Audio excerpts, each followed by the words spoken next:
জামকুম ভাই, নজরুল ভাই কেমন আছেন? ভাবি ভালো?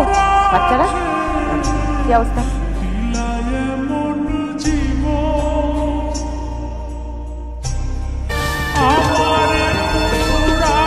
আসসালামু আলাইকুম, ফারিয়া রেজওয়ান স্বাগত জানাচ্ছি এনটিভির সন্ধ্যার খবরে। শিরোনাম দেখছিলেন, এবার পুরো খবর। রাজধানীর বিভিন্ন হাসপাতালে বাড়ছে ডেঙ্গু রোগীর সংখ্যা, তবে সিট ফাঁকা না থাকায় সবাইকে ভর্তি করতে পারছে না হাসপাতাল কর্তৃপক্ষ। বিশেষজ্ঞ চিকিৎসকরা বলছেন, বর্তমান পরিস্থিতিতে সবচেয়ে ঝুঁকিতে আছে শিশু, বৃদ্ধ এবং অন্তঃসত্ত্বা নারীরা। আগামী 12ই আগস্ট পবিত্র ঈদ উল আজহা। শুক্রবার বাদ মাগরিব বাইতুল মোকাররমের ইসলামিক ফাউন্ডেশনের সভাকক্ষে ধর্ম প্রতিমন্ত্রীর সভাপতিত্বে জাতীয় চাঁদ দেখা কমিটির সভা অনুষ্ঠিত হয়। নতুন একটা ব্রেকিং নিউজ হচ্ছে।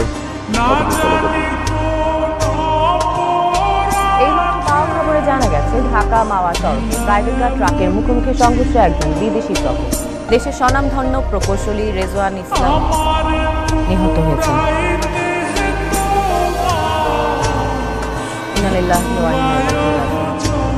মাওয়া যাওয়ার পথে রেজওয়ান ইসলামের গাড়িতে উল্টো দিক থেকে আসা ট্রাক চাপা দিলে ঘটনাস্থলে মারা যান চালক সহ গাড়িতে থাকা তিনজন। বিস্তারিত থাকছে পরে।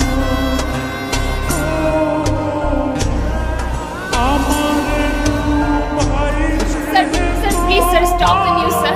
সাকিব Sir, এই মাত্র যে অ্যাক্সিডেন্টটি ঘটেছে, ওটা স্যার ফারিয়ার হাজবেন্ড। আগে ব্যাক করে প্রক্রিয়াদের 331 রানের He is টার্গেট no দেয় more. গাড়ি।